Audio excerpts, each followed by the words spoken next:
Okay, we are live, but we're letting it breathe just for, I don't know, 2, 3, maybe 4 moments, depending on how you define a moment. And we got to get Facebook, and then we're going to get started. Looks like we're good. Welcome in, everybody, to the Huddle Up podcast, presented as always by Mile High Huddle. It's powered by Blue Wire Pods, and I'm your host, Chad Jensen. With me is my fellow football priest. He is the deputy editor of MileHighHuddle.com, Zack Kelberman. Zack, Monday has come. It is just about gone. No announcement from the team on quarterback.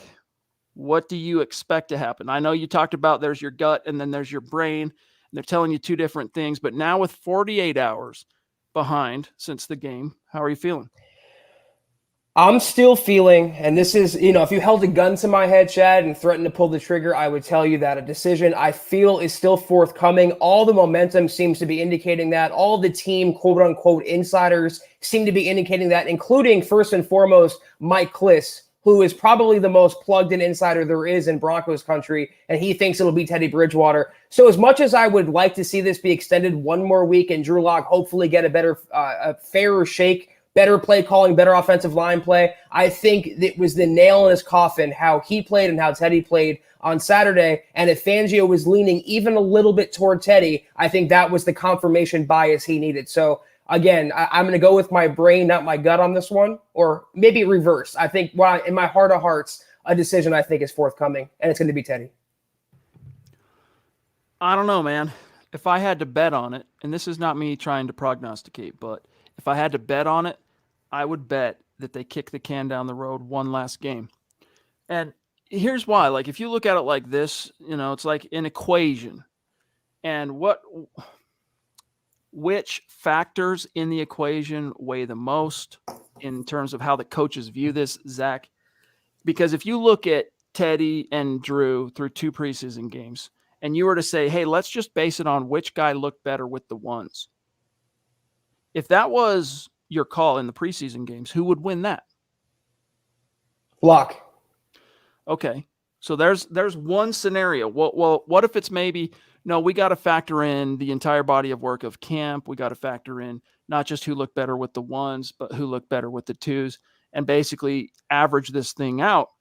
In that scenario, maybe it slides to Teddy, but it depends on how big a margin that gap was between Drew and Teddy in their swing at the plate with the ones, respectively, and their swing at the plate with the twos, respectively. I submit that the difference is negligible between both. And so if that's the case, as I've been saying, you err on the side of upside. Yes. But I'm with you in that I think if it truly is up to Vic Fangio, and George Paton hasn't just been using that as kind of GM speak to absolve himself of this situation, I will be surprised if there is a decision tomorrow. I will be surprised if it is not Teddy.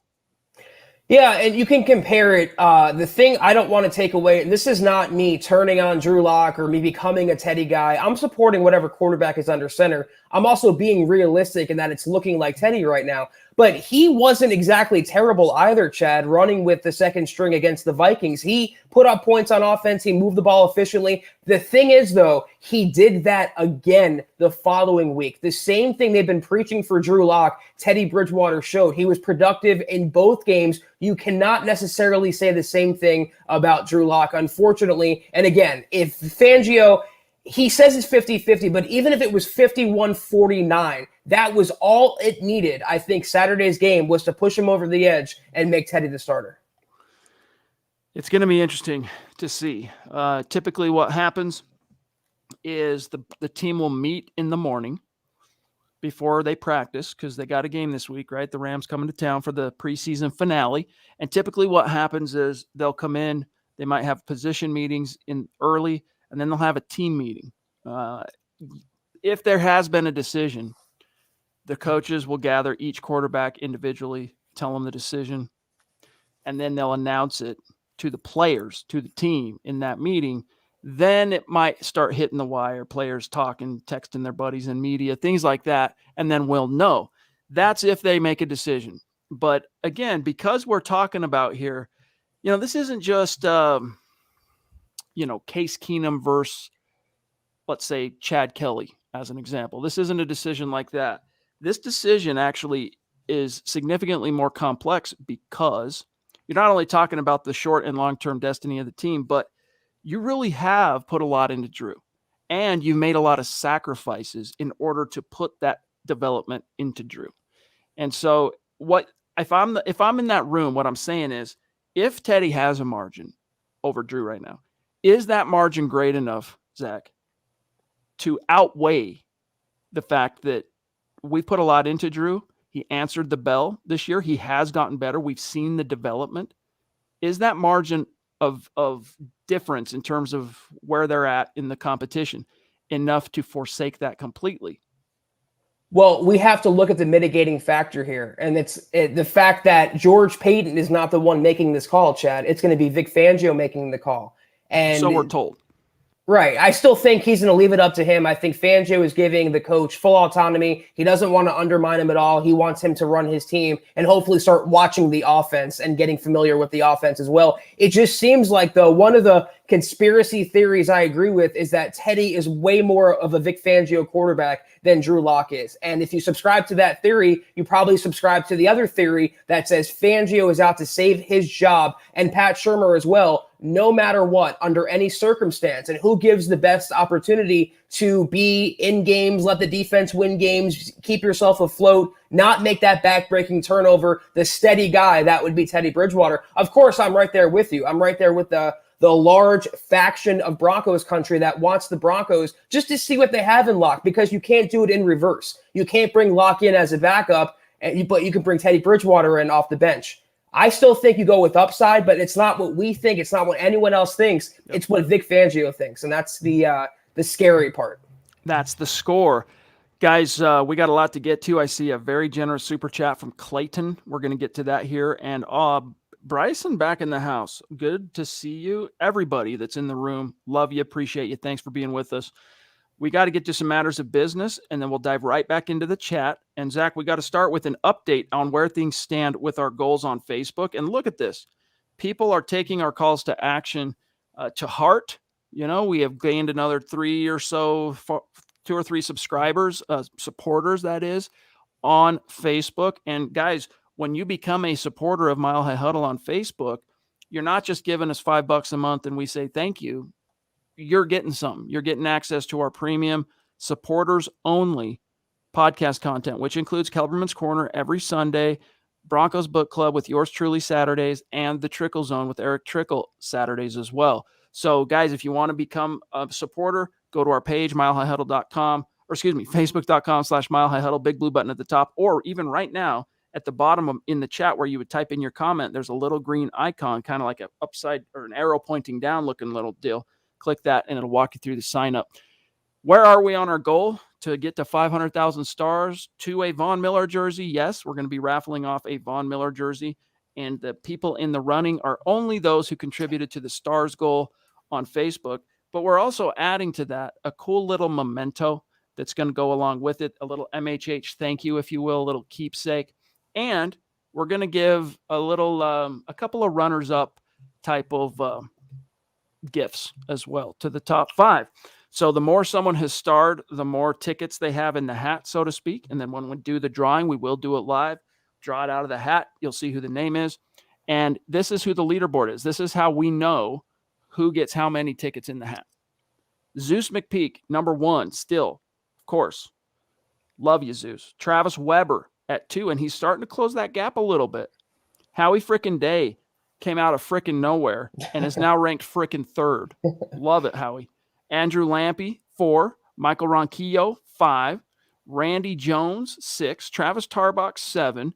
Sean Miller, 8. Gary Leeds Palmer, the legend himself, 9. Andrew Baker, 10. And then here's the dudes and perhaps gals, I'm not sure until I scroll down, just outside the top 10. Claude, Butch, Pete, Brian, and Zebulon, and even James, who's another kind of newcomer to what we're doing here as far as the stars and being a supporter, edging in Leaf, Shane Daniels. So, guys, we'll do an update here in a minute to see where today's stream stands and who's in the leaderboard there. But thank you very much for the support on stars. It does support the channel. All right, guys, Did you happen to notice, Chad, the symbolic percentage that we're at? Let's see. Speaking of Von Miller. 58%. That's right. That's right. Thank you, guys. Connect on Twitter, gang, at Huddle Up Pod, and our main account at Mile High Huddle. You can connect with Zack Kelberman at Kelberman NFL, myself at Chad and Jensen. Also, gang, check out the merch store when you get a sec. HuddleUpPod.com. That's where you can get one of these hats that I'm wearing or that Zach's wearing. T-shirts, polos, tank tops, hoodies, face masks, little something for everybody. We have superstar design stuff, merch in there, including that great T-shirt from Christy that the ladies in our community have really loved. So it's another way to support what we're doing here. And then some dudes as well. Yes, true. This is true. It's a unisex shirt that Christy designed. Kindly also give us a like and a follow. The Huddle Up Podcast page, that is, on Facebook, facebook.com/Mile High Huddle Pod. And if you're not in a position to do those things, hey, gang, it's all good. We are seriously just stoked to have you with us. Just make sure you're subscribed. Please like this video, all right? If you're on YouTube or Facebook especially, guys, that is crucial. And then if you think we're doing a good job, even if we disagree at times, but you'd respect the effort, share this episode out there and help us continue to grow and reach those new like-minded Broncos fans that are just like you. All right, Zach, let's grab this very patiently waiting boy, Clayton Merrick, with a top rope super chat. Very, very generous. Clayton, thank you, buddy. And Clayton, I think, has supered maybe once or twice in the past, but he's definitely not a regular superstar. And to come in hot and heavy like that before we even went live and with a donation of that magnitude, Clayton, your football priests are saying, thank you. Bless you, my son. He says, I've seen it before. Teddy being a dink and dunk quarterback. Defenses will sit on his 5 to 10 yard routes, stack the box to stop the run. The offense will start to struggle and will lose games because he has close to no over-the-top capability. That's actually pretty well articulated in terms of the limitations. You're right. You're 100% right. But what remains to be seen is whether or not he can then counteract how they counteract him. Only time will tell, and that is if he gets the job. But we'd be lying to you, Clayton, if we weren't to admit we share similar misgivings. Yeah, but it's not all Teddy as well. Even if the Broncos had a quarterback that had dynamic arm talent, someone like Drew Lock perhaps, once a defense adjusts to that, no matter the quarterback, the onus becomes on the offensive coordinator, the game planner, to counter the defense's counter, to put together a better game plan that can still exploit your opponent's weaknesses. I don't have faith that Pat Shurmur is the guy. And when you put Pat Shurmur, a diminished Pat Shurmur, who took a step back last week after looking pretty good in the Vikings game, with a quarterback like Teddy Bridgewater, whose arm is not as explosive as someone like Drew Lock, that's not a very challenging proposition for a defense. And I think Clayton is spot on there. This Broncos running game, they better be good, because once they get shut down, not if, but when that happens, the adjustment with Teddy and Pat Shurmur is going to be difficult. And you got to have a prolific ground game in order to loosen that up. And you know what? I'm not sure that the Broncos are going to have it. I'm optimistic they are. Don't get me wrong. I'm not trying to throw a wet blanket on it. But, Zach, it was a little bit eye-opening Saturday night to see basically the first-team O-line out there with Teddy and getting zero push in the run game. Yeah. I mean, that second possession in particular for Teddy that resulted in the Dalton Reisner scooping it from Javonte and the whole thing. Dude, you had 3 tight ends set. You were freaking goal line, heavy formation. A running back that's a physical, dominating type cat in Pookie Williams couldn't move the needle, couldn't get over the line. It's a little bit concerning to me. And it's only one game, and it's only, it is against a Pete Carroll defense. They're stout, they're stingy. But if you don't have that, Zach, it's more than just like a relief valve. Like you need that in a Teddy Bridgewater offense in order for him to lead you to success. That rushing attack was not productive. I think they average on the ground like less than 4 yards a carry collectively, Chad. It would have looked a lot worse, though, if Javonte wasn't breaking tackle after tackle after tackle, always falling forward. So I'm right there with you. The first-team offensive line, the second-team offensive line, they were huge letdowns in the Seattle game. We have to hope that's an outlier and not a sign of things to come this season. Clayton with a second very generous super. Wow, Clayton, thank you. Appreciate you, buddy. He says, another thing is, what's the point of having KJ Hamler and Cortland Sutton to stretch the field if we have a quarterback that has an arm incapable of doing so? It's a wasted talent.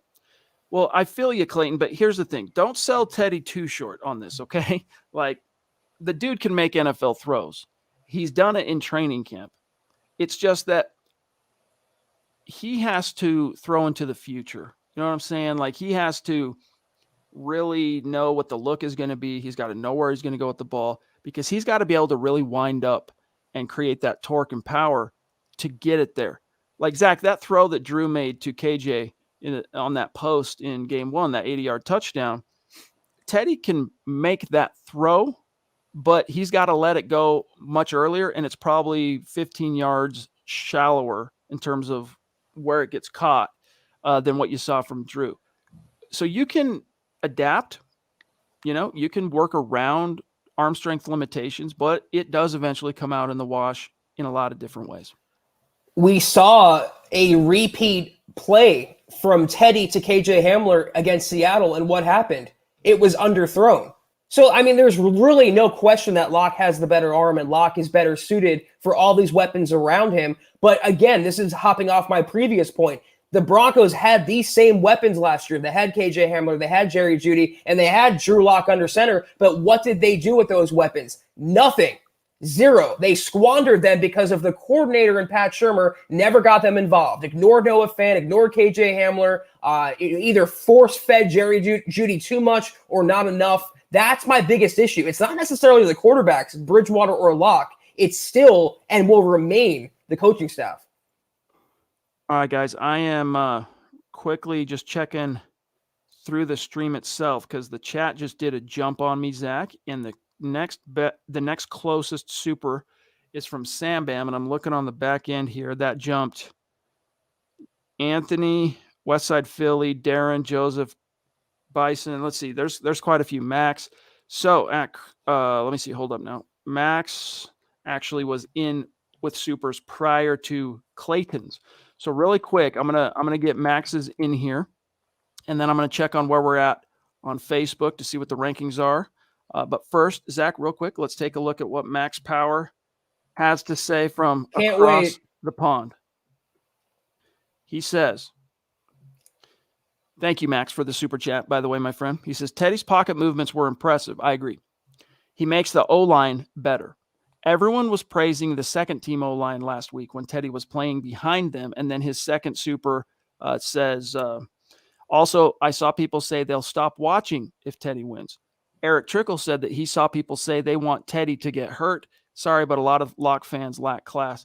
Yeah, anyone saying that, I mean, hit the bricks. No, anyone wishing harm on Teddy, because if you're that much of a Drew fan, I mean, that's BS. I'm not going to sit here and make, you shouldn't call yourself a fan type comments, because everyone's fanhood is their own personal thing. It's like one's relationship with God, right? But to say that you want someone to get hurt, that's BS. And then saying they're going to stop watching. All right, cool. Later. Right, Zach? Well, first of all, I have not heard one Drew Lock fan, or even Broncos fan for that matter, wish injury upon Teddy Bridgewater. They might not want Teddy under center, but why would you root for the Broncos starting quarterback to get hurt? That makes no sense. And the fans that say, oh, I'm not watching this year, I'm boycotting, okay, we'll see you in September. You'll be back. You'll watch the games as they go along like nothing ever happened and like you never said that before. But I want to make one point. Teddy did look good in the pocket. The offensive line, he made better because he stepped up. I just think the offensive line was better because they were better. Does that make sense? They were better because they played better. When Locke came into the game, he was literally sacked right away. Teddy, to his credit, he moved up to evade pressure, but he at least had 3 seconds to do so. Locke had a second and a half before he can even turn around. A defender was in his face. And by the way, real quick, one more point. Yes, it's nice to see a Broncos quarterback stepping up, but that is such a quarterback 101 maneuver. I don't think we should be praising Teddy Bridgewater for sliding up in the pocket to avoid pressure. Every quarterback from Pee Wee to high school to college to the NFL is taught to do that. And just because the Broncos have one now, I think it's more of an indictment on the quarterbacks who weren't doing that in years past. True. Shane Daniels, thank you, buddy. Appreciate the super. He says, what's up, guys? Just wanted to drop in and show some love. I can't wait for the meetup at the Jets game. Hashtag let them hate. That's right, gang. We've got the MHH meet and greet. That's going to be September 26th, which is week 3, right outside the stadium in Denver. Big old MHH tent in the south parking lot, tailgate sector of Empower Field at Mile High. We can't wait to see you guys there. Also, thank you for the super sticker, Darren Wayman. We'll keep an eye out for any of your comments or questions. And then one of our longtime old school superstars, Bison M, jumping in. He's saying, I'm just saying hi with his lock emojis. And this dude, if you guys are into metal, you know, I'm talking music here, you guys got to check out Bison's band, Sorsha. Check him out. Find him on social media, connect with him, and check out his music. Wreck and Shop up there in Seattle. And then, Zach, here's Joseph Anthony. And thank you, Joseph. He says, with Drew Lock showing improvement with footwork, vision, and decision-making, he gives us the best opportunity to win our division. I do think that that's true if he fully turns that corner. Right. Because as we've seen over the last 2.25 years that he's actually been, you know, responsible under center for the Broncos, potential does not pay the bills, right? I mean, production is what pays the bills. And Drew's production has been spotty, which is why he was in a, 50-50 competition this summer. Yeah, I'm reading this comment chat. I'm sorry, real quick, from Daniel Claybrook here. So, Zach, all through the draft and the preseason, you're biased for Locke. I never had a bias. I supported both quarterbacks. How is it you simply shrug your shoulders and say, yeah, Teddy will get the nod? Just surprises me as what do you want me to do, Daniel? Do you want me to continue to be unrealistic and continue simping for Drew Lock when it's becoming obvious that Teddy did play better in last week's game and more than likely will get the starting nod? I covered this team with objectivity, not subjectivity. Would I like to see Lock start? Yeah. Do I like his potential? Yeah. But if Teddy Bridgewater is the guy, I have to accept that. I will accept that because I want to see this team win, and I'm going to cover them right down the middle, and no matter who it's been under center. I will continue to do that. Guys, first of all, I had to say this on Twitter today, but anyone telling you that they are purely 100% objective and unbiased is trying to sell you something, okay? We try to be objective. We strive to be unbiased, but human nature, it doesn't matter what profession you're in, biases, whether they're front of brain or back of brain, conscious or unconscious, subconscious, they're going to leak through to the surface at times. Zach, I don't think there's anything you got to recognize, Daniel. There's a difference between saying, I think it should be a guy, and saying, here's who I think the coaches are going to pick. Right. Those are two different things, Doc. So for what it's worth. And then, Zach, here's Philly Will. I'm going to have to read this off of the back end because it was a big super and it doesn't fit on one of the cards. He says, Teddy, and by the way, thank you, Philly, Westside Philly. It's great to see you. He says, Teddy hasn't come close to the potential value that Drew has shown with his clear progression this year. Remember, he only has 18 starts, and Teddy could not vanquish him. We have no future with Teddy, but possibly with Luck. I don't disagree with that at all. I do not disagree with it. I have seen nothing so far, Zach, this summer to dissuade me from my overall outlook or opinion that it's in the best interest of the Broncos to roll it out one last time with Luck in the event he does succeed, because they've put so much investment into him. All right. And they've made a lot of sacrifices to get him to this point. They went through that trial and error learning curve. They took the L's in the standings in order for Drew to get that time on task, live bullet experience. And if they make the wrong decision here, it'd be one thing, Zach. If Drew had come in and completely crapped the bed and showed no progress, couldn't hang with Teddy, then yeah, I mean, it is what it is in that case. But because the margin, if it tilts toward one guy or another, is so small, considering the water under the bridge and the investment, I just think this is a team that would be remiss to go with Teddy, because you can always go to Teddy. Teddy being a starter in the league and a understood guy, that toothpaste left the tube a long time ago. And I say, at best, Zach, it's 50-50 in terms of how a guy who's, we'll just say, highly drafted quarterback, whether it's a round 1 or early round 2, whatever. It's 50-50 how one of those guys, if and when they do get benched, ever come back from that. Period. End of story. Like 50-50 would probably be a little bullish. It's probably less than that in terms of guys that actually get supplanted. The coaches sit them down or whatever, Guy comes in. You usually don't see those guys ever come back and factor into the NFL.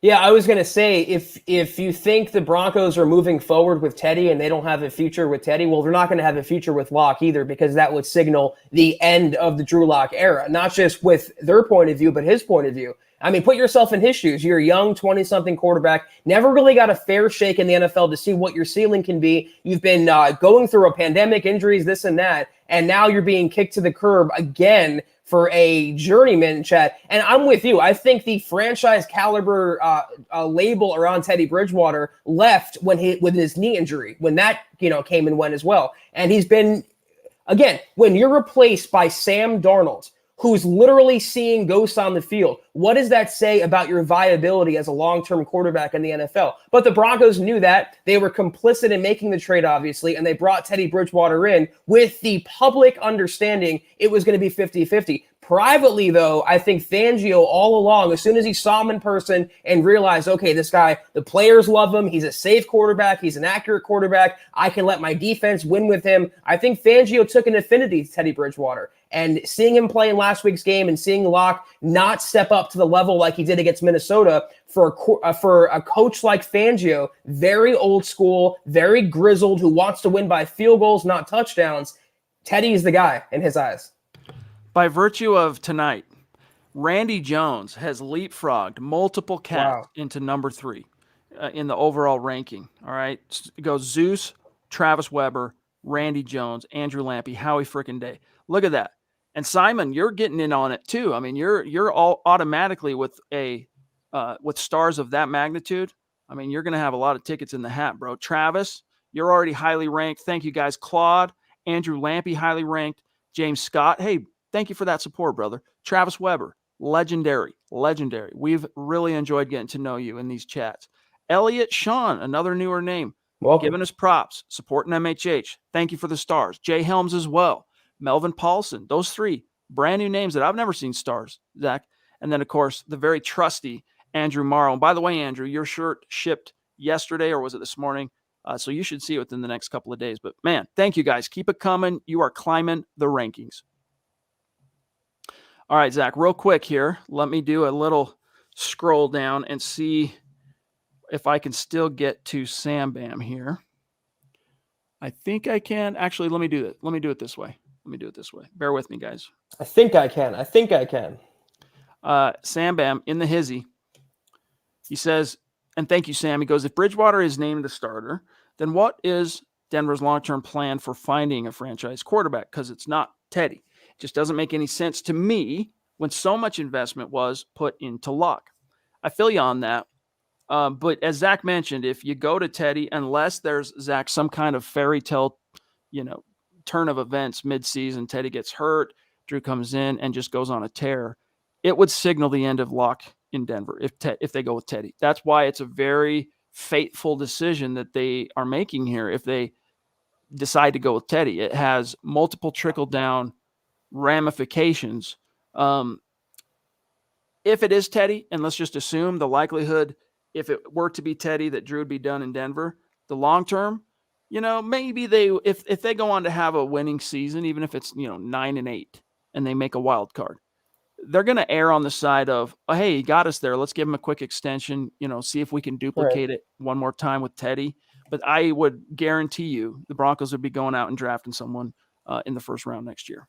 I think that's the play either way for George Paton. I mentioned it yesterday. I mean, he presided over 2 first-round quarterbacks in Minnesota. That was Christian Ponder and Teddy Bridgewater. So I think now it's come time again where he wants to dabble in the draft, a cost-controlled young quarterback who you can build around and have long-term viability with. That's not Teddy Bridgewater. That wouldn't be someone like Aaron Rodgers or Russell Wilson. I don't think they're going to be in play in that market. I think regardless of how Teddy does, if he is the starter this year, if Drew Lock is not starting, they will look heavily at the first round of the draft for their hopeful next franchise quarterback.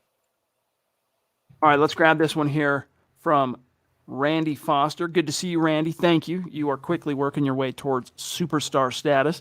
He said, I always root for the Broncos first and foremost. It just sucks having no long-term vision if Teddy is the starter. I'm tired of the bandages on a broken bone. That's right, buddy. It's like putting a Band-Aid on a bullet hole, right? And then we also got Anthony Bomer. Thank you for your patience, Anthony. Appreciate your support.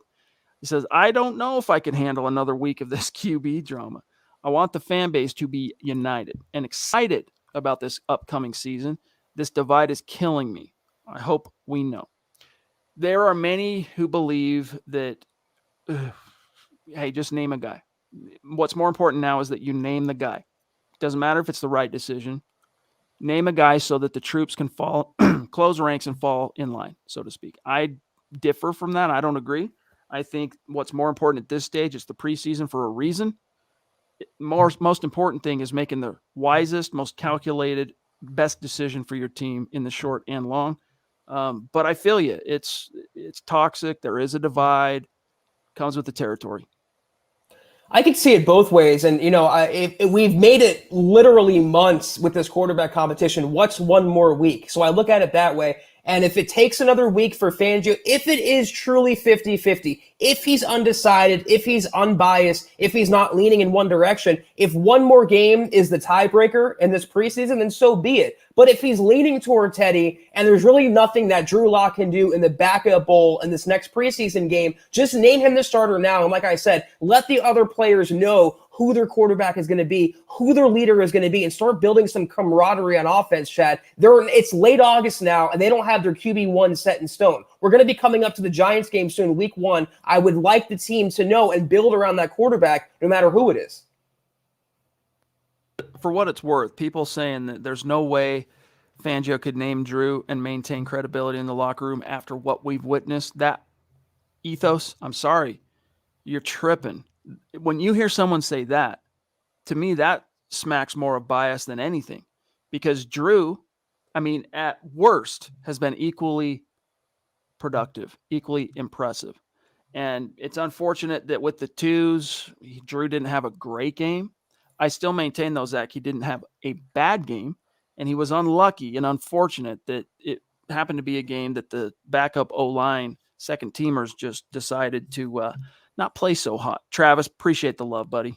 You show lots of love, and we love you back, my friend. Yeah, I want to make one point, though, real quick, Chad, about Drew Lock's performance. The shovel pass to Seth Williams where he escaped pressure and showed some kind of backyard football. If that was Patrick Mahomes or Justin Fields especially, the NFL Twitterverse would be raving. Broncos country would be raving and wanting that for their own quarterback. But that Drew Lock did it. It's no big deal. Claude says $5 is a cup of coffee, guys. Well worth it for the best Broncos analysis around. Go Broncos. You're a kind soul, Claude. I got love for you, my friend. Appreciate you. It's a gallon of gas nowadays, guys. Yeah. It's a can of corn, as one of my friends from Boston would say. It's a can of corn. Simon, you the man. Really appreciate you, brother. Superstar and super supporter on Facebook. Up there in Canada, too, by the way. He's a state of being cat through and through. Andrew Lampy says, I've seen real growth with Luck. That throwaway at the end of the half with 0 timeouts and 6 seconds on the clock, Luck sailed one, ensuring a field goal try. Right in the middle of a quarterback competition where every throw counts. That throw proves what a team player he is. Start Luck now. Yeah, see, that's the thing is, every once in a blue moon, I check in on MHH competition, whether it's radio, blogs, podcasts. I'll check in on them and kind of check the temperature, see what's going on. It's probably like 3 times a year. Today I checked in, and one of the things that I heard from people, I'm not going to name names, but one of the things I heard was, hey, man, if you know the nuance of football, anyone that knows anything about football, you could see that in the nuances between Teddy and Drew in Seattle, they're the separation was clear. People that know anything about football, they might not have seen it, but I'm telling you right now, that's BS, dude. That is BS, because that is a small example of, yes, the Drew of old probably doesn't throw that away, probably loses his presence of mind and tries to make something happen because they were close to the end zone, right? He wants to get some. He wants to close the gap because Teddy scored. He wants to score. But instead, he saw the opportunity for what it was, and that was to execute a 2-minute drill, get the ball into field goal range, and take the points so that you can go into halftime with a little momentum. I'm not sure that's something Zach Drew does if it's, game 3, 2020. I know there was no preseason last year, but you get my point. First of all, nuance is like narrative. It's one of those trendy kind of NFL terms, and no one out there is going to tell me what I can or cannot think about the Broncos. Is going to tell me how I should analyze the team or how I should analyze football. As long as I have two eyes and a brain, Chad, I'll be spewing my own takes and my own opinions. But as will you. But the thing with Locke, I think it is tangible growth. And you can say, oh, it's pretty sad that he's learning to get the ball the way in his third year, or he's a little more accurate. He's checking it down now. But that's all we ever wanted from him. Every Drew Lock critic, most of them said if he can just cut down on his biggest flaws, which are taking unnecessary sacks, committing turnovers, inaccuracy, just becoming unglued, they'll get behind him. He'll become a better quarterback. Now that he's doing that, it's getting no credit and no acknowledgement, no recognition, Chad. He's standing more poised in the pocket. He's taking what the defense is offering him. He's going through his reads. He's running when nothing else is there. And you might say that's the influence of Teddy Bridgewater, and it certainly is, but that's also Locke's growth and maturity now with some continuity with the coordinator for a second year in a row. So yeah, I see it too. And no matter what the Broncos come to their final decision, whether they name Locke or Bridgewater the starter, there is tangible growth from Drew this year. No doubt about it. No doubt about it. Teddy from John Houston. Thank you, John. He says Teddy has never thrown more than 15 touchdowns. He's been on 5 different teams. He's a backup. So all that time with Locke wasted for what? Teddy? He was replaced by Darnold. Come on. Yeah, I feel you on that. And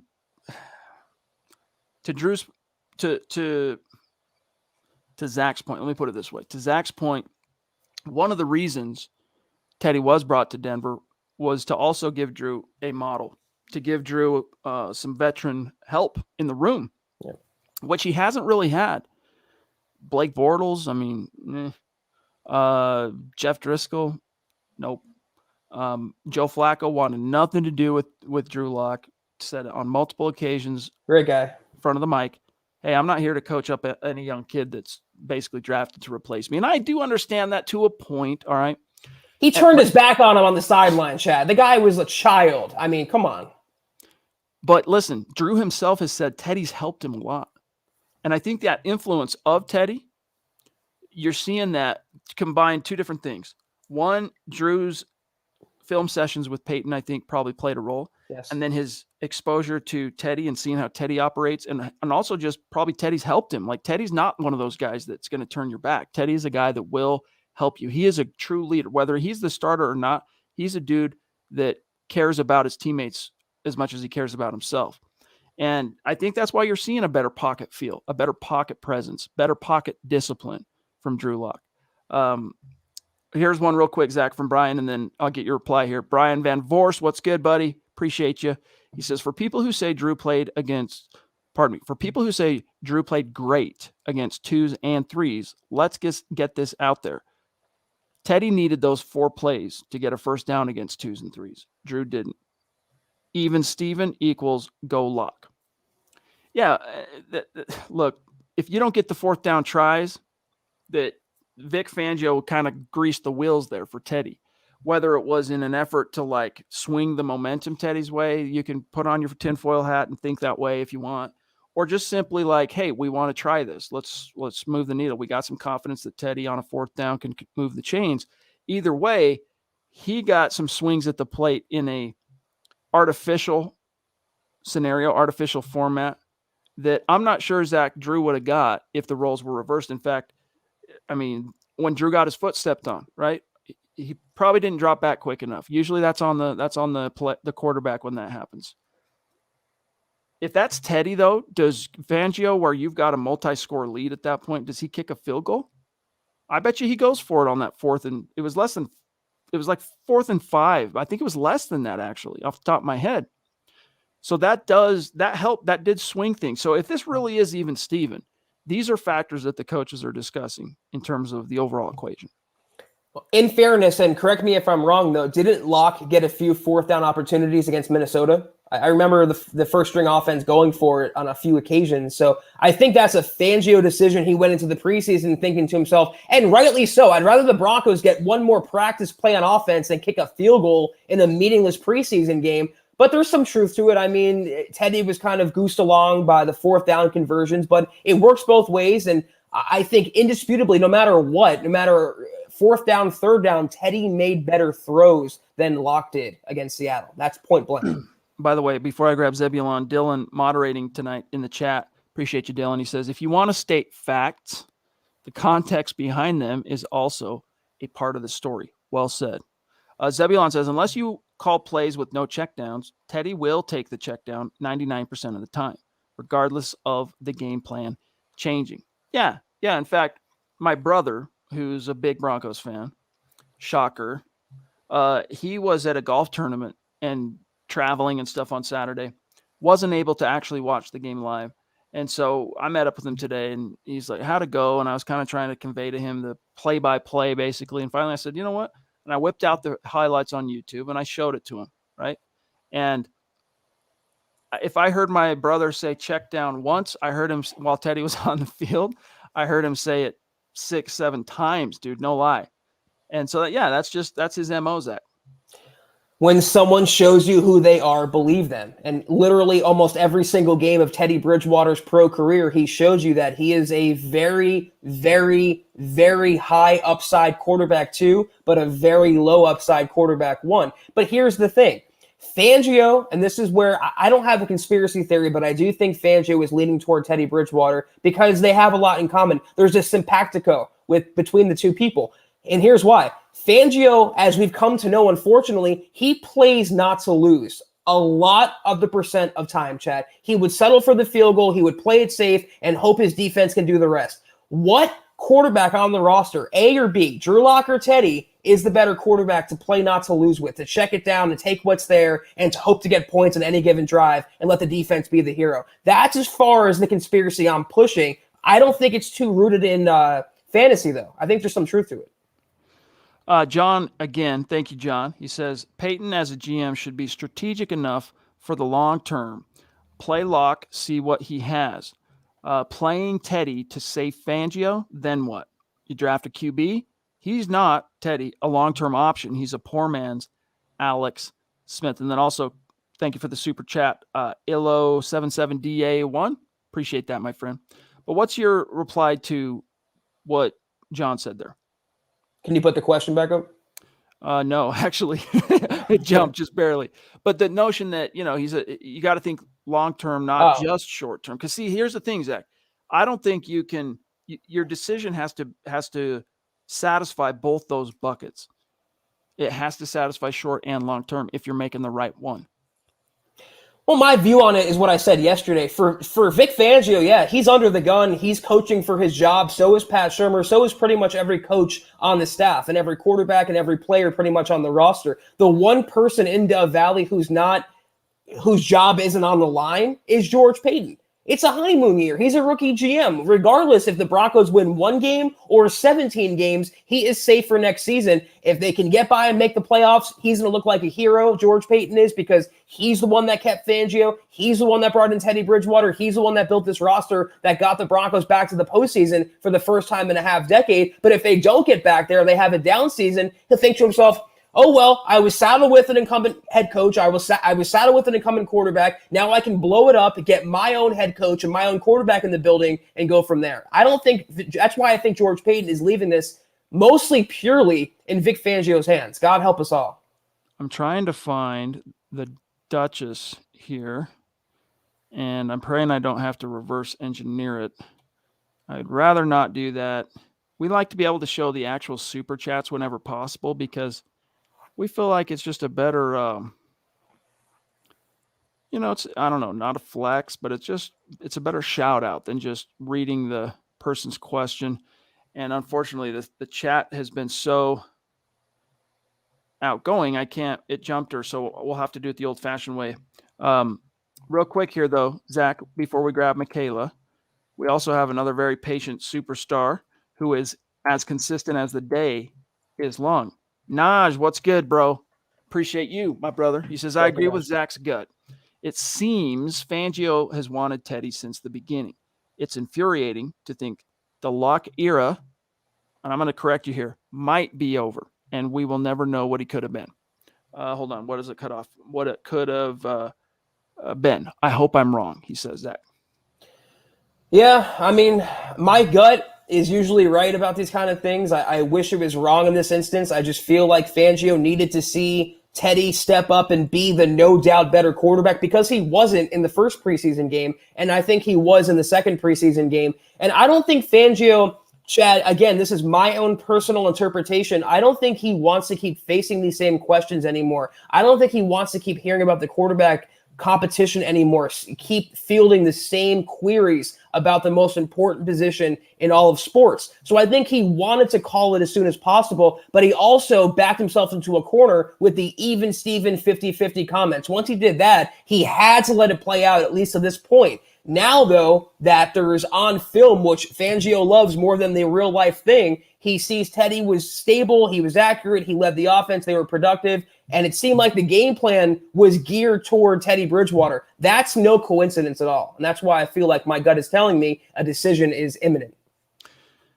Quick update on where we're at on the stars ranking tonight. And by the way, both Randy and Simon now co-own the record for the biggest number of stars in an individual stream. So shout out to you two. 10,000 stars. Wow. Travis, thank you guys. Claude, Andrew, Shane in the 4 digits, Mark, James Scott, Mark Lindemood, James Scott, Travis Weber, Andrew Baker, Brian Bowman, Melvin Paulson, Brad Murdoch. What's up, Brad? Another longtime superstar and supporter. Elliot Shawn, Jay Helms, and Andrew Morrow. Thank you, guys. Love you. Appreciate you. Tanner says, and thank you, Tanner, just showing some love, but I feel like they know who they're going to start. So just call it already. I'm over the QB competition. Hashtag state of being. Broncos for life, and let them hate. Well, I can tell you, Zach, if it ends up being Teddy, there's a lot of people going to be hating, perhaps even Drew Lock a little bit in his heart of hearts. Yeah, because, again, it's a I shouldn't say very, it's a pretty high floor for a Teddy Bridgewater quarterbacked offense, but the ceiling isn't there. And if you want to survive and win games 16-13, that's one thing. But if you want to take down Kansas City, if you want to go toe-to-toe with Buffalo, with Baltimore in the AFC, if you want a chance to maybe average more than 17 points a game, Drew Lock is your guy. And the most infuriating part is, though, Chad, he's in his third year now, not one full season. It's one thing if he was a full season starter, everything went according to plan for the most part, and he alone crapped the bed. But it's always going to be the question, what could have been with Drew Lock? And I think that's going to haunt the Broncos for a little while. Especially if they make the wrong decision. Check this out. I can do it this way. Michaela, let me blow this up. Here she is in all her glory, rocking her Bronco mask. She's rocking the Christie designed MHH shirt, though you can't quite make it out fully in her profile pic there on YouTube. But you can see it at huddleuppod.com right now. That's right. And Michaela, love you. Thank you so much. We call her the Duchess of MHH for a reason. She's royalty here, legit and in our hearts. She says, how is Teddy the safer choice? He had 11 or 12 picks last year. They both had crappy years. They did. Yes. In fact, and thank you again, Michaela. That's the reason Teddy, after getting paid, was shown the door lickety-split, Zach, for a quarterback that, let's face it, it's not like they moved mountains and got Aaron Rodgers in Carolina. We're talking about Sam frickin' Darnold. Yeah, the quarterback that Justin Simmons still has nightmares from. And the thing about Teddy and Locke, they actually went through a lot of the same things last year. Teddy lost Christian McCaffrey in Carolina. He had a new coaching staff, new offensive coordinator in Joe Brady, who, by the way, craps all over anything Pat Shurmur can even dream of. And, of course, last year, and throwing the pandemic, and Locke had the injuries, the offensive line, the play calling. So, you could say they're coming out of last season, they're on the same level. But if that was Locke, Chad, who got replaced by a quarterback of Sam Darnold's stature, we would never hear the end of that. That would be on his tombstone. But that's suddenly, there's collective amnesia when it comes to that fact about Teddy Bridgewater. That's true. People would be trying to clown him nonstop. Luis, what's up, brother? Thank you for the super. He says, hey, guys, I'm a Drew Lock backer, but is it concerning to you guys, as it is to me, that Drew hasn't been able to show to be the clear-cut winner at this point? Well, look, I think he is the winner. I really do. That's not me predicting that's what the coaches are going to decide, but I do think Drew overall, and it's also considering too, like I said, some of the other factors. I'm going with Drew if I'm in that room making that decision, because I know I can always go to Teddy whenever I need to. I would be remiss to give up on the kid, especially after he showed some strong strides forward this summer. What's more concerning, Zach, to me is the inverted version of that question, which would be, hey, is it concerning to you that Teddy hasn't been able to show to be the clear-cut winner at this point? That, to me, is more indicting than anything. How about this in terms of indicting? And Luis, I'm going to assume that you're a lock guy, and correct me if I'm wrong. I apologize if I'm wrong. But why isn't the opposite ever discussed? Teddy being the steady guy, the veteran, all this experience, the more accurate guy, the more level-headed guy. How come there was no clear separation from someone as bad as Paxton Lynch 2.0 in Drew Lock? How come he didn't blow him away? How come this needed to take 2 preseason games and we still don't know who the Broncos quarterback? Again, it's collective amnesia, and they pick and choose Drew Lock haters what they want to forget and what they want to remember. But that's never talked about, is that Bridgewater did not blow the doors down either, and you can make the case that he should have when compared to someone like Drew Lock. James Scott, thank you for the stars again, James. He says, yeah, let's ignore the last 8 seasons where Teddy never threw more than 15 touchdowns ever. True. I mean, today, another question, my brother goes, well, hey, man, Teddy's got that Pro Bowl year, right? I said, yeah. I said, take a stab at what you would guess his stats were that year. And no lie, this is what he said. 3,200 yards, 28 touchdowns, 12 picks. And I said, hey, you were close on the yardage. It was 32 and change, 14 touchdowns, 9 picks. Dude got a Pro Bowl. Why? Well, because A, he was an alternate. He wasn't straight voted to the Pro Bowl. He was voted enough to be an alternate, and then probably 2 or 3 different NFC Qs probably bowed out, and so bumped him up. And 2, Zach, or B, the Vikings were damn good that year. They won 11 games, won their division. I mean, they were a force to be reckoned with, and that, you've seen it. I mean, think about the Peyton years, right? How many guys on that roster during the Peyton years that made Pro Bowls, you could argue, rode his coattails to the Pro Bowl, were undeserving potentially of Pro Bowls. I mean, even go back to his time with the Colts. It's a similar thing. When the team has success, I mean, look at the Kansas City Chiefs. I don't know how many Pro Bowlers they had last year, but it was either the year before that, I think they had 9. Were there really 9 Pro Bowlers on that? Or was that like heavy lifting being done by Pat Mahomes, Travis Kelce, and Tyreek Hill, right? If we're being real. But when the team has success, it trickles down to the individuals. And that's the reason, Zach, Teddy got his Pro Bowl nod. And then Mark says, last year, everybody was on the Lock sucked bandwagon. Most people were, yes. Most people still are. That's the crappy part about it. And real quick, Slick Ricka, since we mentioned you, I see you spamming the chat. You're going to have to stop doing that or else you will get booted. It's okay to put what you want, but when you keep spamming the same thing over and over, we got to put an end to that. Yeah. I don't know. Dylan, if you see that continue, go ahead and bounce him because that ain't cool. BNS wants to know, Priest, did Rogesterman Ferris, man, I can't believe I remembered that, land anywhere now that OJ Moody is down? Dropping him doesn't look so good. I'm not sure. I'd be lying to you. I mean, I could Google it, but we're about out of time. I don't think he's been claimed up and picked up anywhere, but you're going to be okay because, first of all, PS2, I mean, you're 4 deep right there. And, it gives Parnell Motley, Kerry Vincent Jr. had himself one hell of a game in Seattle. I mean, he wasn't like picking the ball off, but he was a little sticky, man. He was everywhere, and he was not allowing separation.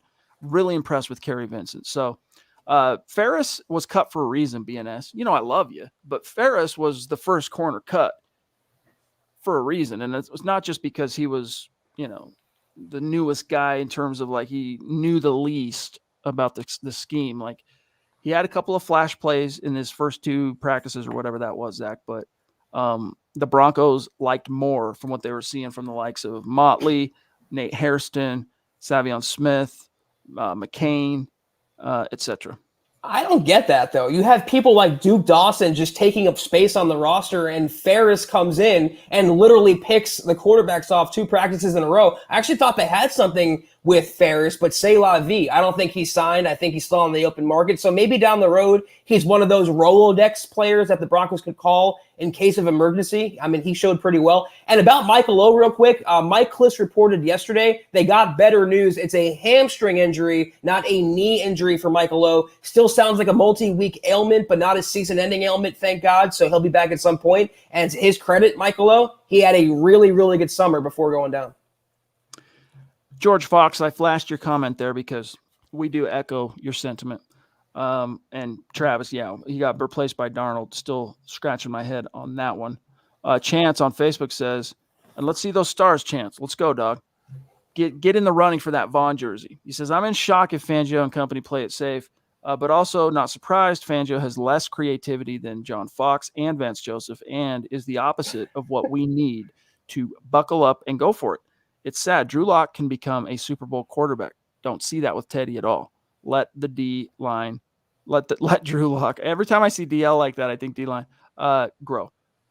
Yeah, I don't know about a Super Bowl QB, but I see still that Drew has franchise tools and traits and upside. And what he needs now more than anything, gang, is the opportunity, reps. Less creative than Vance Joseph and John Fox. You talk about an indictment on Vic Fangio. Boy, oh boy, is that one right there. And yeah, I mean, again, I don't know that Drew Lock is a Super Bowl quarterback like Chad was saying, or even maybe a franchise quarterback at this moment in time. But that's the thing. We don't know. We still don't know. It's August 23rd, and we've been saying that for months now, since January. We don't know what Drew Lock is. And the really sobering part, the depressing part, is we may never find out, at least in Denver. Travis Tarbuck says, I think the amount of time and effort the Broncos put into Lock, it would be absolutely ridiculous to move on from him until we see what happens this year. He could end up going to another team and making us pay for mishandling him altogether. Yeah, that's a risk. But I'm telling you, man, more often than not, when a team pulls the plug on a young Q, whether it's sit down and hold the clipboard after being the man or dealt away, more often than not, that redemption story is not coming. I mean, that's it. They might end up being backups for a few years and stuff, but that's it. Look at Blake Bortles, good example. Now he got a much longer, run than anything even. It's not even comparable to Drew right now because he had 18 starts only up to this point. But Blake Bortles is never going to be considered anything more than a backup guy. Period. Ever. End of story. That's just the way it is. And even Sam Darnold, Zach, I mean, he's got this year, but what's his confidence like now? The team that drafted him top 3 trades him away after 18, 19, 20. I mean, 3 years, right? 18. Yeah, 3 seasons, dills him away. I mean, it's no guarantee he's going to land in Carolina and suddenly look different because he's wearing a different uniform. Those intangible effects, those psychological effects, are real, which is why, again, hey, Denver, it's not like Drew sucked it up all summer. You can always go to Teddy. You risk more by doing it the other way around, in my opinion. What does it say, though? You laid out how bad Sam Darnold has been, at least as of late. So the Panthers acquired him and traded Teddy away. And not just that, they willingly are paying a chunk of his salary this year for him not to play for Carolina. What does that say about Teddy Bridgewater? So again, guys, it's okay if you support him. It's okay that if you are not sold on Locke, but you have to understand who Teddy Bridgewater is and set your expectations accordingly. Okay, we are at 59 minutes, guys. So let me just check here on the back end. We've got 3 that we got the Queen. I saw that. Got the Queen and the chat. I don't know if you can see her on your end, but the chat. I'll scroll up. That dude that we had to block. Yeah, I don't spammed it so much that it pushed her super out of my reckoning. So let me I can take a question if you want to engineer that let real me quick. engineer something and you grab one. Yeah, I'm just scrolling through the questions, guys. We are winding down. We're about to cross an hour mark. So if you guys have any questions, be sure to get them in now. It's the last call for questions. I want to take this from Melvin Paulson. What has Teddy done but not be able to beat a terrible Drew Lock? And yeah, Melvin, I'm glad you're bringing this up because it's always the reverse that's talked about. It's that Lock can't beat out Teddy Bridgewater. But really, was that the expectation, or was the expectation for Teddy Bridgewater to come in and look, no doubt about it, the more polished, veteran, mature, stable, accurate quarterback? That's how he should look.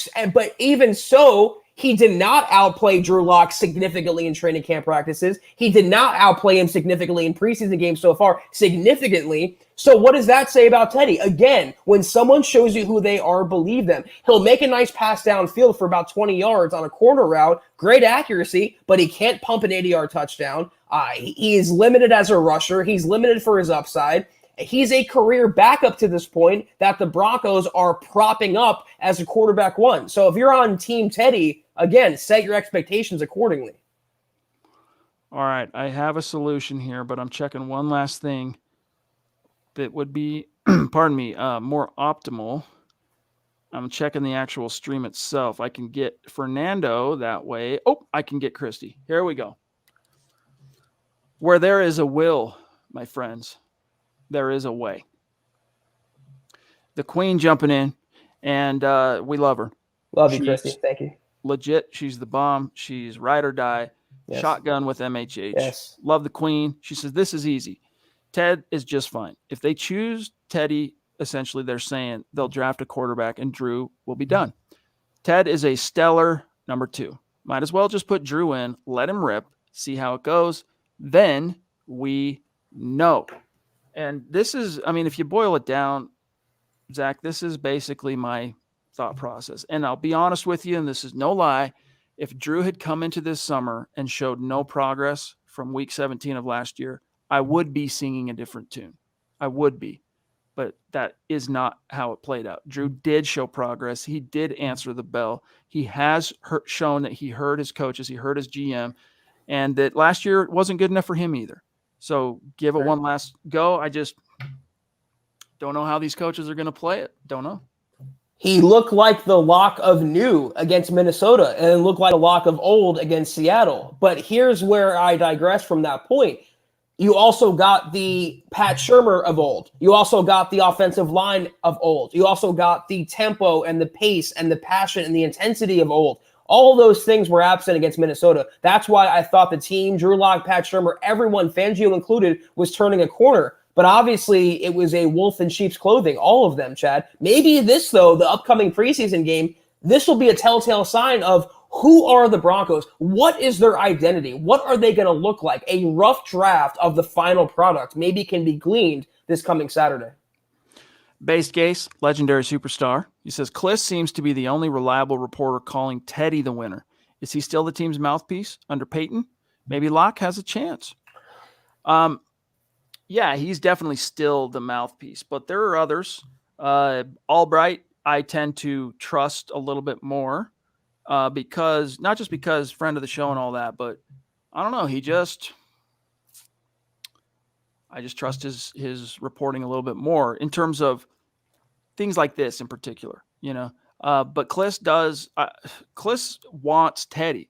Again, It goes back to, you know, everyone has a bias on some level. Right. And if you follow Kliss at all, at least the last 3 weeks, man, it's pretty clear that he's kind of been pining for Teddy all along. And it might just be that he's traumatized, right, from covering this team through the worst 5-year stretch ever. But either way, it's a bias nonetheless. Well, if this Broncos gig doesn't work out for Kliss, he can always go be a part of the Seahawks announcing crew, Chad. They love Teddy Bridgewater as well. He is the guy far and away. He is the prominent guy of Broncos coverage, of Broncos media. He wants Teddy. But I've noticed about 90% of prominent Broncos media, Troy Rank, I really won't name any other names beyond that, seem to be pushing for or gearing toward Teddy Bridgewater. Benjamin Albright is the one prominent guy that's been, if not objective, then slightly in Locke's favor. Fernando, it's great to see you, my friend. Thank you for the super chat. We got to get this one, 2 more, and then we got to go, guys. So hold off on them. Fernando says, I thought Locke looked good. He did what he could with what he had. I think him keeping drives alive and not turning the ball over really showed improvement, Zach. A lot showed improvement, not just not turning it over, but going through his read, stepping up in the pocket, making something out of nothing. Chad, he didn't try to launch the ball when he was under pressure. He did a little quick flip to Seth Williams. That improvisation everyone would be creaming about if this was Patrick Mahomes. It gets literal no coverage and no shine because Drew Lock did it. He's standing tall in the pocket. He's taking things when they're presented to him. He's not forcing anything. And through 2 preseason games now, he has no turnovers. That was his biggest blight last year, and he's corrected that. But again, no credit, no acknowledgement. The brainstorm. Thank you, buddy. What would be better, starting Teddy, then bring Locke in if Teddy's bad, or start Locke, then bring Teddy if Locke is bad? Start Locke, then bring Teddy if Locke is bad. That's the only way you can go. The syntax on that fried my brain for just a moment here. Real quick, I want to flash Shar, and then I'm going to read it. She says, and thank you for being a supporter, Shar. She says, ever since preseason began, I've been thinking about the QB battle. This coming from a Broncos for life fan. Ever since Locke showed his skills at the end of 2019, I knew there was talent that needed to be polished up.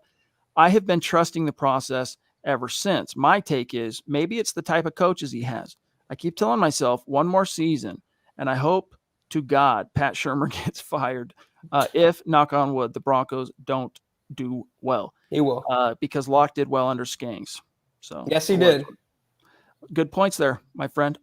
Last one here from Brad, and then 1 more super, and we got to go. Murdoch says, regardless of the QB sitch, I think we can all agree they're going to field the top 5 defense this year. With the new additions of Surtain and Jonathan Cooper, to name a few, I'm excited. Yeah, I would feel pretty confident in saying top 5, but let's not get too far out of our skis. The quarterback they went against for most of that game got waived today, right? Magoo got cut today. So he could be bagging groceries 2 weeks from now for all we know. So I do think that it's shaping up well for this team defensively, Zach, but I don't want to jump the skis. Real quick, last one, Michelle, the better half of Albert Knoppers. Good to see you, my friend. She says, first time commenting from a marketing standpoint on a comeback team. This quarterback competition is a brilliant marketing strategy. No matter what is going on in any other team's country, the Broncos are on everyone's lips. No one knows what to expect, and they want to know, go Broncos. Well, that's for sure. And I mean, in Denver, Broncos reign supreme. I mean, there's no sports team in the Rockies that can compete with the Denver Broncos, but maybe you're onto something there. Yeah, I want to say this again, though. For anyone who doesn't believe Jonathan Cooper is thriving right now, Pro Football Focus listed its 3 highest graded defenders of this preseason. I think it was rookie defenders. Number 1 was Jonathan Cooper. Number 3 was Patrick Surtain. Number 2 was Micah Parsons. So I think George Payton did something right, Chad, this past April. Most definitely. Jules Romero, Bridgewater was on the verge of a franchise being a franchise QB before his freak injury in year 3. We can still be optimistic if Teddy is the starter, especially with this roster. Yeah, I wouldn't completely rule out the possibilities, Zach, but let's keep expectations in check there. That was a lifetime ago in NFL years. That it doesn't matter. He was on the verge of being a franchise quarterback, 6 years ago now? I mean, it might as well be 60 years ago. It's what he can do in the here and now. And what he's done in the here and now has been replaced every single stop. Whether it's been New Orleans, Carolina, New York, the Jets, he had a cup of coffee with them. He's been replaced and relegated, rightly so, as a backup quarterback. And the Broncos are the only team that wants to go against the grain.